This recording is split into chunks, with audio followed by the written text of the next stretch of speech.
Thank you, Misha, again. And I'm going to share this story. We have one section in Dearborn Open Mic for stories. So I want to share with you the story. I haven't shared before, and I think it's very timely to share. There was a time not too long ago when people would vanish. No charges, no trial, no press release, just gone. And the time that we're living in right now kind of reminds us of that period.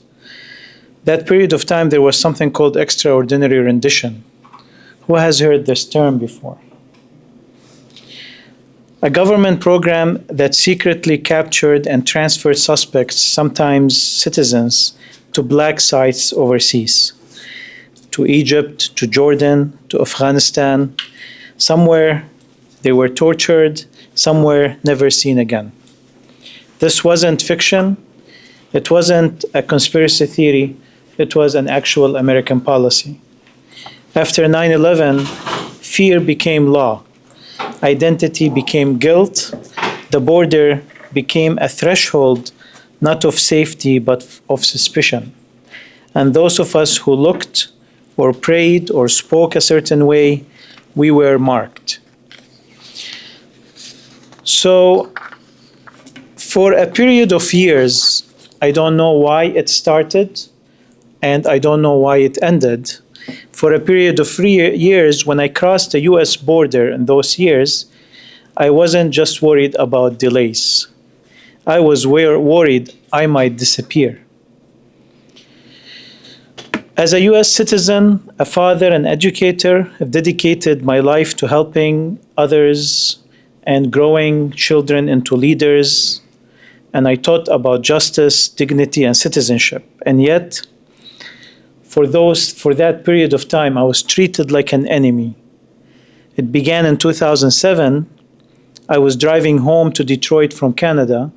My parents were with me, my wife at that time pregnant. My passport was swiped, and suddenly faces changed.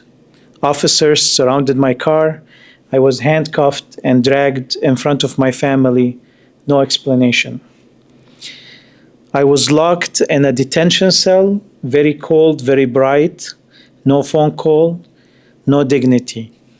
From that day on, for years, every time I crossed the border, I was treated like a very dangerous criminal.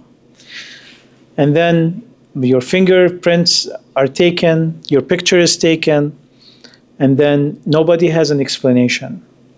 All they say that you can fill a distress, and then we will get back to you.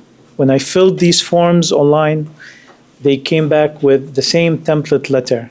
The letter said that we can neither confirm or deny that there is any reason for your detention, but if there was an error, we can assure you that it was corrected, but we cannot confirm that there was any reason for your detention. And it kept the letter contradicting itself. Sometimes 2 hours, sometimes 4 hours, sometimes 7 hours. The officers didn't know why, the supervisor didn't know why. They just waited for a clearance that comes from somewhere. I've done the fingerprinting so much that when they hired new officers, I taught them how to use the scanning machine. I was no criminal. I had no record whatsoever of any crime. No threat. I was working in the education field. I was a scoutmaster in the Boy Scouts of America. I was a volunteer. None of that mattered. My family paid the price. I remember one time my 1-year-old daughter had to wait with her mother during my detention. She was crying so much that they asked them to go to the car and sit in the car. Eventually, they brought them a bottle of water and a bottle of milk. That led me to not being able to cross the border anymore during that period. I've had family funerals that I've had to skip, friends' weddings that I had to skip, or in Canada, just because I cannot come back to my country without this harassment. And still, no one, till today, no one has told us why. As you know, the official policy of DHS is the denial of any watch list. And this watch list, it's known by ACLU that it has grown to over 1 million names.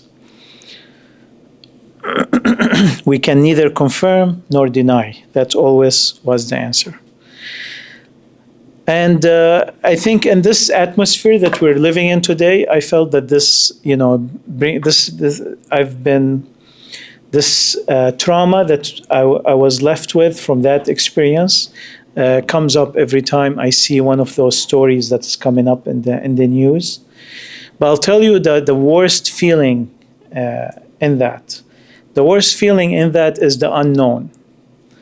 So it wasn't about being delayed or being detained, although it is enough oppression and enough injustice. But it was that you don't know what would happen. They would not tell you. They would not tell you how long it will take. And with the shadow of extraordinary rendition, every time I went to this room, I didn't know if my life is going to change forever afterwards or that I'm going to leave in a few hours. That unknown, when it sits with you in a room for hours, it really works on your brain. So this is a word of solidarity with the people who are today suffering from the politicizing of the immigration policies and the border policies and the absence of justice and the absence of constitutional legitimacy in these areas. The Constitution was written, that was not the end of it. We have to fight every day as American citizens to make sure that it is implemented. Just like they used to say back then, they say today, we're just being cautious. You matched a profile, it's national security. Now they say the same things to the students who are protesting for Gaza, to faculty who sign petitions, to organizers who hold vigils. But make no mistake, it's not about safety, it's about suppression. They told me back then that you must have done something wrong. These are the worst type of officers, the ones who they don't know why you're detained, but they assume that you're doing something wrong. I remember this one officer with a southern accent. I asked him, can you please explain to me why am I here? And he said that, well, I don't know, but you must know why you're here. And that look of suspicion and look of that you're guilty until... As if we know the answer, but he's trying to let you speak. Right, that just feeling is a very negative feeling, And they tell these students today, choose your words carefully. But what they mean is don't challenge the violence. Don't question the funding. Don't say Free Palestine too loud. But we will say it anyway, and I'll say this too, my detention didn't silence me. I was actually the loudest during that period. I did not leave any media outlet that was willing to speak to me that I didn't speak to. And actually we ended up being a part of a class action lawsuit against the Department of Homeland Security, the FBI, who came and questioned me at the border at one of the incidences, although it is illegal for them to question people at the border, and also against the Custom and Border Patrol. And the intimidation did not silence me, and it will not silence this generation. And the system will not bury the truth. I remember that border cell, they locked me in, how cold it was. I recited all I remembered of poetry and Quran and try to entertain myself as much as I can. But tonight I stand here with a mic in my hand and a community by my side. So if you hear that silence is safer, don't believe it. If they say protesting is dangerous, ask for whom. And if they tell you justice has a price, answer, we're already paid it, in fear and dignity and stolen time. Now we speak for every person detained without cause, for every student silenced without reason, for every Palestinian dehumanized without justice. We speak and we refuse to disappear. Thank you.